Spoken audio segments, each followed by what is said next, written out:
Welcome to Shop Talk. I'm Jennifer Lynch. And I'm Jim Silver. And this weekend on Shop Talk, we have the CEO and owner of QScores. Now, Yes. we were talking about, you didn't know what QScores was. I did not. Well, QScores has been around for a while, and they are quite relevant. And I'd like to welcome Stephen Levitt. Stephen, welcome. Thank you. And let's start off.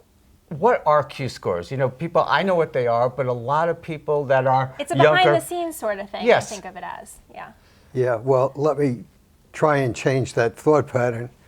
We want it to be in front, not behind the scenes. If you look at the landscape, you'll find QScores mentioned or alluded to on television programs, magazine stories, newspaper stories. I don't know how I came to it one day, but in an obituary, it talked about an actress who drowned while surfing with her husband. And they went on to describe who she is and what she's done, and mentioned that she appeared on All My Children, which essentially got high QScores. That's an interesting thing to put in an obituary. I was astounded to see it, but it goes with the history of QScores. Yeah. It seems like they've been around like a very long time then. Well, let's say I had hair when I started. 1964. Okay. We're in our 55th year Wow. of doing QScores. What is a Q-score? Depends on who you ask. Okay. It's a measure of popularity, Okay. of likability. I like to use the word enthusiasm. It applies to people, programs, movies, characters, brands. When we started QScores in 1964, it was only on performers and television programs. And over the years, we expanded the menu of QScore services so that we now have it on characters and licensed properties. We call it the non-human study. We've taken Performer Q into other areas of personalities. There's a study called Hispanic Performer Q, which, as it implies, it's for the Hispanic market, mostly covering Hispanic talent. We have a separate study called Sports Q, which is only reflective of the sports world. And then we have what started out as performers of the past. I didn't think that was sexy enough, so we called it Dead Q. Okay. Jen and I were talking yesterday on how since Prince died, he's actually more popular. Oh yeah, that's right. Yeah, Yeah, That's a he's pattern. become- yeah. That's a pattern that we have found over the years. That if you take somebody in life like Michael Jackson, QScores were not favorable for him. Yeah. His negatives were much, much higher than the positives. After death, Yeah. they love him. Yes. Although I would think that certain things now that are coming out more about Yeah, him again, maybe his Q score might be decreasing a little bit. Maybe a little bit. Maybe a little bit. But what we find, and one of the reasons that QScores has survived the test of time, is the stability in the concept of what we do. Yeah. So that what you have is, in effect, the gold standard. You measure other things against QScores Right. because QScores are the standard. It's more scientifically derived than our other ways of measuring likability or popularity. Right. The QScores, for example, has a rating scale in it that gives us the Q score, and at the top of that rating scale are the words, "one of my favorites." That's the key measure that goes into the Q score. We have, over all these years, tested what one of my favorites means. And it means more than just likability. It means credibility. It means connection, emotional connection to a performer, let's say, or a television show. If you were to break apart the audience to, let's say, Grey's Anatomy, they are so emotionally connected to the program. In my house, yes. Yeah, definitely. I mean, it's to the how program many and to the seasons? cast. Yeah. And as we go down through history, it's always been that way. There is a very, very strong connection as reflected by one of my favorites. So what is the methodology then behind this? When you mentioned earlier that you look at the term "my favorite," is there any kind of other terms that you consider in terms of ranking these people? What else goes into your methodology? Well, I'm not going to give away the secrets, No, but Just the top- general one of top my line. Yeah. one of my favorites is based on what we call familiarity. You have to know who the personality is before you can give any kind of rating. So first we establish recognition or familiarity, and then 5 choices. One of my favorites, very good, good, fair, or poor. One of my favorites goes into the positive Q score. The fair or poor goes into the negative Q score. And I have spent a career trying to convince clients you must pay attention to the negative Q score at the same time. Because if you're going to put up big bucks for a celebrity, you don't want a celebrity to show a positive Q score of 19 and a negative Q score of 24. You know, in effect, the negative is canceling out whatever positive you have. And why spend the money for somebody that turns off as many as he or she Gotcha. turns So on? there is a positive and negative. All I can think about is Lindsay Lohan. There was a toy company a few years ago that brought out Lindsay Lohan, and I'm like, no, no, no. And they're like, no, no, no, she's really well liked. And I'm like, no, there's got to be a negative. I don't know what her Q score was, but I'm sure she's one who probably had positives and some negatives. Well, very little positive, Okay. a lot of negative. Yeah. Think anybody named Kardashian or anybody okay. named Jenner, all small positives, extraordinarily high negatives, turn Yeah. off numbers. You wouldn't, if you were smart, go out of your way to connect with people like that if you were in a major consumer situation. Maybe that's why the Kardashians just create their own product then. Yes. Well, see, they represent another category of celebrity. They're either the kind of person that you love to hate. Yeah, that's Yes, true. that's true. There are people who watch to hate. Yeah. Right. It is, I mean, that's why I Yeah. watch like shows like The Bachelor and The Bachelorette. Yeah, Just- and some of it is just, you know, interest in what they're doing and how they're doing it and what made them so rich. But in terms of warmth and connection and enthusiasm, you wouldn't Yeah. hire them if you, A, you could afford them, B, if the fit was right with the product or the service. And that's always a key ingredient. If you're going to use a Q score to select candidates, either for casting in a program or movie, a guest spot, advertising. You know, in the earlier years, we used to call them spokespeople. Now they're brand ambassadors. But the key is there a connection between that personality and the right target audience? When we present data to a purchaser, to a client, we give them a long list of demographics so that we can isolate, A, which demographic group has the highest recognition and where it's low, where is the higher positive Q score, and where, if there is, negative Q score.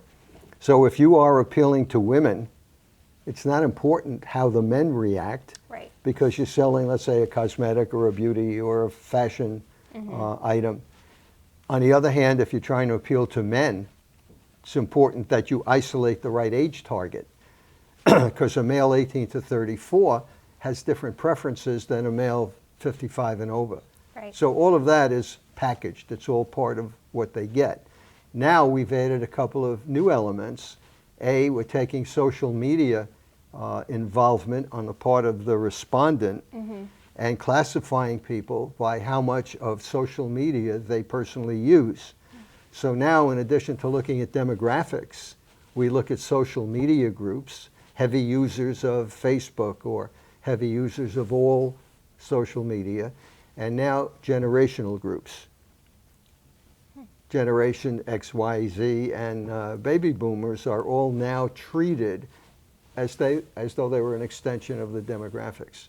So if you are appealing because somebody said our target audience is Gen Y, well, now we'll find out what those in Gen Y have to say about the celebrities we're rating, or the characters or the brands or whatever service we're dealing with. Do you find that more people are interested in the Q scores for celebrities, or do you think that they're more interested in terms of like looking at partnerships and stuff that they're considering, celebrities versus like social influencers or character brands today? Of all the services that we have, I'd say the performers is by far the category with the most interest, and that's not the Hispanic, not the dead, not the sports, but just the 1,600 every time we do a study. Is that because companies are looking for a performer to attach to their brand, and they just don't know which direction to go to? Or Yes. Yeah. Yeah, that's part of it. Another part of it is, depending on who you are, if you're a TV network, for example, you want to track the personalities that are on your network, Yeah. Yeah. you know? So you want to see where there's building or where there's slippage. And when you see people leaving the cast of a TV show, we don't know the ins and the outs. Yeah. But if you look at the Q-score trend, you may find a clue that somebody has really slipped for whatever reason. And so it may be that in combination with some other decision. You must look at TV entirely different. Like when all I could think is you mentioned Grey's Anatomy. When Katherine Heigl left Grey's Anatomy, we just think, oh, she left, and you're probably sitting there and looking at the scores and thinking about the effect on the show, the effect on her career. It's a different mindset. And McDreamy too. Yes. Yeah, well, that's just one example. What's important is that when a potential advertiser is talking to their agency and they're sitting around and Friday at 5 o'clock they're throwing out names. Well, you got to vote for this personality and this person is thinking this person. And before you know it, Monday morning we get a phone call. We've got a list of names. Can we get Q scores on these 14 people? Sure. Problem is that none of the 14 really score all that well. Okay. That's not your problem, though. Yeah. That's theirs. No, we've sold the data. That's good. But no, we then go back to the client and say, wait a minute. You're not happy with the results. I've looked at the results. I have a suggestion. Let's turn it around. Forget about brainstorming names. Who's the target audience for this project? Oh. Who are you trying to reach? You're looking at millennials?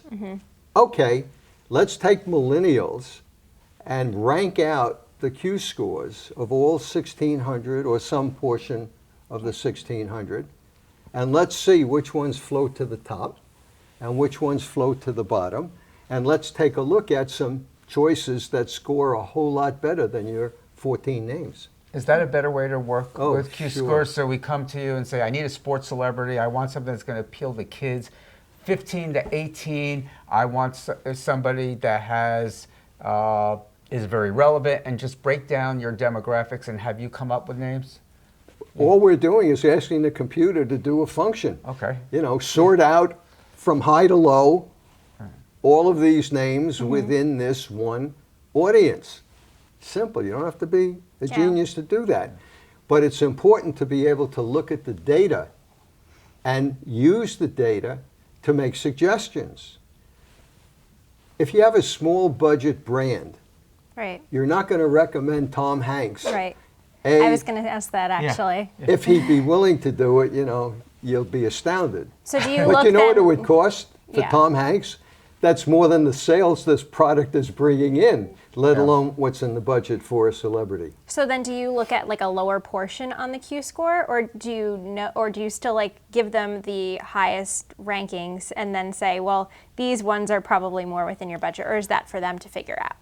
We are there to help guide them in the use of the data. We don't Gotcha. charge them for anything Oh, no, other no. than, Yeah. you Yeah. know, call. Yeah. Call, talk. We know where the bones are buried. We've been through this for over 50 years.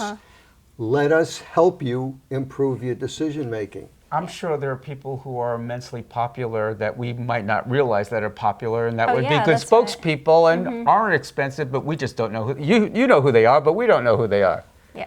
Best example in the last couple of years, a female in a primetime series, even though her recognition was lower than others, her Q score was the equal of Tom Hanks, which Oh, wow. who's been number one for the last That 10 doesn't years. surprise me. Okay, let's say he had a recognition of 90% and a Q score of 46. This female had a Q score of 44, but a recognition only in the low 30s. Why did she have a Q score almost equal to Tom Hanks? Because the 36 or the 33% that knew her loved her, loved her. In your wildest dreams, you'd never think Yeah. of recommending her for anything because 7 out of 10 people didn't know who she was. Well, do we know who she is? When I tell you the name, Okay. you know, And now I'm dying He's to know. building I'm up. like, yeah, I know. I'm like, oh, the power that I have. yeah. Paulie Perrette. Oh, yeah. I know her from NCIS. Yeah. Yes, she runs the lab. So CBS did a segment on her, and now more people have been exposed to her because those who watch 60 Minutes represent a different mix of people Right. than those that watch the drama on whatever night it was on. Yeah. So that's one of the contributions that we make in the use of Q scores in working with clients. Now, one of the categories that's of particular interest to me is you started a category of moms and kids about 3 years ago. Yeah. Can you tell us a little bit about what you're tracking in that category and what useful information much of our audience could find from that? Well, we had for a number of years always included kids and teens in all the work we did. And in our brand studies, most of the interest we had in the brand studies were coming from companies that were in the adult business. Kids and teens were not so important to them in their brands. And so I decided that there's got to be a way to get into that younger segment with regard to brands, but to do it just to have kids and teens rate brands wasn't enough. So the thought was, why don't we see how kids' preferences line up with moms? I could have said parents, but Yeah. I But just mom felt is mom the- was Yeah, more, mom's- Yeah. Yeah. I always heard women do the shopping. Really? Yeah. Walk into a supermarket on any given day or night and see how many men are. Okay, so, but we went with moms. Yeah. Yeah. Okay, so we went after the young ones, the 6 to 14-year-olds. Okay. We can't interview kids below the age of 6. Never have, never would. So it starts at 6 and goes to 14. Then we found moms who have kids 6 to 14. And when we line up, we find the disparities. Brands that kids really are enthusiastic about, moms not so much. You know, they're not the kinds of brands that a mom would say, oh, yeah, absolutely, let's get that. Can you give an example? Well, we do video properties, Minecraft, Grand Theft Auto, and so these are where kids have a higher level of favorite. You know, Dave and Buster's, Chuck E. Cheese. Gotcha. Moms not so much. Moms Yeah. would favor the Olive Garden or things that are not primarily of interest to kids. So, Stephen, through the years, with all your studies, what one thing has surprised you? You know, I always like this little tidbit that somebody came up really high, somebody came really low, and just must stick out in your mind as something, wow, that really surprised me. Is there a particular celebrity or person that just... Or brand. Yeah, or brand that really surprised you? Did either really well or really poorly? It doesn't matter. That just, wow. Well, you're asking for 55 years of surprises. Exactly. Yes, but there's got to be at least One- one or two. Something that just stuck out that's like, wow, just... Or just even in the past few years. Yeah, that in has- the past- No, I'm not. I'm going to go back further because it relates to the past few years. Got Okay. it. Okay. I'm not going to answer your question. I'm going to ask you a question. Okay. Who do you think ever had the highest Q score among celebrities? If you had to say actors or actresses, come on, help me, Jen. I would... Well, we already not talked about Hanks. Hanks, It's but not it's- Tom Hanks. It would be somebody like Tom Hanks. All right, let me cut to the chase. Okay. 1985. Okay. 71 was All in the Family. Okay. 1985, the highest Q score we ever recorded was a 71. Bill Cosby. Okay. Yeah, the Cosby Show. How the worm has turned, Yes. how the passing of time Yes. And that's why we have been doing this all these years. I think his Q-scores dropped a little bit. Just a tad. It has, yeah. Yeah. And we stopped rating him. All right. Well, Stephen, thank you for joining us. And thank you for joining us for this episode of Shop Talk. If you want to see more, stay tuned and be sure to subscribe to our YouTube channel.